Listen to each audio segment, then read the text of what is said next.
उपराष्ट्रपति चुनने के लिए बड़ा राजनीतिक टकराव देखने को मिलेगा। क्या कांग्रेस और इंडिया अलायंस को इस बार ऐसा दांव खेलने जा रहे हैं जिससे एनडीए की मुश्किलें बढ़ जाएगी? और क्या जगमोहन रेड्डी का रुख इस पूरे चुनाव में किंग मेकर साबित होगा? नमस्कार, मैं हूं अंकिता शुक्ला और आप देख रहे हैं एफएम न्यूज डिजिटल। आज की सबसे बड़ी चर्चा है उपराष्ट्रपति पद का चुनाव। कुछ समय पहले जगदीप धनखड़ ने अचानक उपराष्ट्रपति पद से इस्तीफा देकर सबको चौंका दिया। तब से ही यह सवाल उठने लगे कि अगला उपराष्ट्रपति कौन होगा। अब जब दोनों ही खेमे यानी कि एनडीए और इंडिया अलायंस ने अपने अपने पत्ते छिपा कर रखे हैं, तो राजनीतिक गलियारों में सरगर्मियां तेज हो गई हैं। संख्या बल में एनडीए मजबूत दिखाई दे रहा है। दोनों सदनों को मिलाकर कुल 786 सदस्य हैं और जीत के लिए जरूरी है 394 वोट। एनडीए के पास इस वक्त कथित तौर पर 422 सांसदों का समर्थन भी है, यानी आंकड़े उनके पक्ष में है। लेकिन राजनीति सिर्फ गणित नहीं बल्कि समीकरणों का खेल भी मानी जाती है।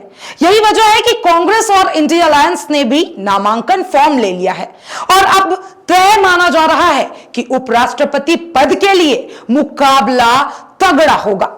विपक्षी खेमे में चर्चा है कि कांग्रेस ऐसा नाम ला सकती है जो नायडू और नीतीश दोनों को असहज भी कर सकता है, यानी उम्मीदवार बिहार या फिर आंध्र प्रदेश से भी हो सकते हैं। अगर ऐसा हुआ तो वहां के क्षेत्रीय दलों के लिए विरोध करना आसान नहीं होगा। सबसे ज्यादा दिलचस्प स्थिति आंध्र प्रदेश में बनी हुई है। यहां चंद्रबाबू नायडू की टीडीपी और बीजेपी और जनसेना के पास 21 लोकसभा और 4 राज्यसभा सांसद मौजूदा समय में मौजूद है। वहीं जगमोहन रेड्डी की वाईएसआरसीपी के पास 7 राज्यसभा और 4 लोकसभा सीटें मौजूदा समय में है। 2018 की बात कर लेते हैं। 2018 में जब टीडीपी एनडीए से बाहर निकली थी, तब भी वाईएसआरसीपी एनडीए का समर्थन करते हुए नजर आ रही थी।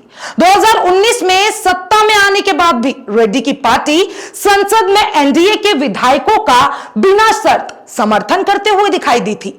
लेकिन इस बार स्थिति पूरी तरीके से अलग दिखाई पड़ रही है। वाईएसआरसीपी के कई नेताओं पर केस चल रहा है, गिरफ्तारियां हो रही है। ऐसे में सवाल उठ रहा है कि क्या जगमोहन रेड्डी एनडीए का साथ देंगे या कांग्रेस के साथ खड़े होते हुए दिखाई पड़ेंगे। विशेषज्ञों का मानना है कि अगर विपक्ष ने आंध्र या बिहार से उम्मीदवार उतारा तो जगमोहन रेड्डी पर दबाव बढ़ जाएगा, क्योंकि राज्य में कांग्रेस की कमान उनकी बहन वाईएस शर्मिला के हाथों में है।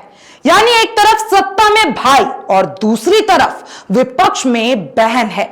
ऐसे में रेड्डी का फैसला सिर्फ राजनीति में नहीं, पारिवारिक समीकरणों से भी जुड़ा हुआ दिखाई पड़ रहा है। सूत्रों की माने तो बीजेपी इस बार बड़ा सरप्राइज दे सकती है और मुस्लिम चेहरे पर दांव खेल सकती है। मीडिया रिपोर्ट्स में बिहार के राज्यपाल आरिफ मोहम्मद खान पहले केरल के राज्यपाल रह चुके हैं। उन्होंने उनकी बौद्धिक क्षमता और भाजपा के प्रति निष्ठा के लिए जाना जाता है। अगर भाजपा उन्हें उम्मीदवार बनाती है तो विपक्ष के लिए चुनाव प्रचार की धार तेज करना आसान नहीं होगा। अब सवाल यही है, क्या एनडीए अपने मजबूत आंकड़ों के दम पर यह चुनाव आसानी से जीत लेगा? क्या कांग्रेस या बिहार आंध्र से नाम उतारने का दांव समीकरण बदल देगा? और क्या जगमोहन रेड्डी इस बार इतिहास बदल देंगे या फिर हमेशा की तरह एनडीए के साथ ही खड़े होते नजर आएंगे? उपराष्ट्रपति पद की इस जंग ने पूरे देश का ध्यान खींच लिया है। जहां एक और एनडीए मजबूत दिखाई दे रहा है, वह विपक्ष चौंकाने वाला दांव खेलने की तैयारी में है। जगदीप धनखड़ के इस्तीफे के बाद से ही लोग इंतजार कर रहे हैं कि आखिर अगला उपराष्ट्रपति कौन होगा। लेकिन इतना तो तय है कि यह चुनाव सिर्फ सत्ता का खेल नहीं होगा, बल्कि यह तय करेगा कि आंध्र और बिहार की राजनीति दिल्ली की सत्ता की तस्वीर को किस तरह प्रभावित करेगी। आप क्या सोचते हैं उपराष्ट्रपति चुनाव के बारे में? किसे बनना चाहिए? अपनी राय कमेंट बॉक्स में जरूर बताइएगा और तमाम ऐसे अपडेट्स के लिए एफएम न्यूज डिजिटल के साथ बने रहे।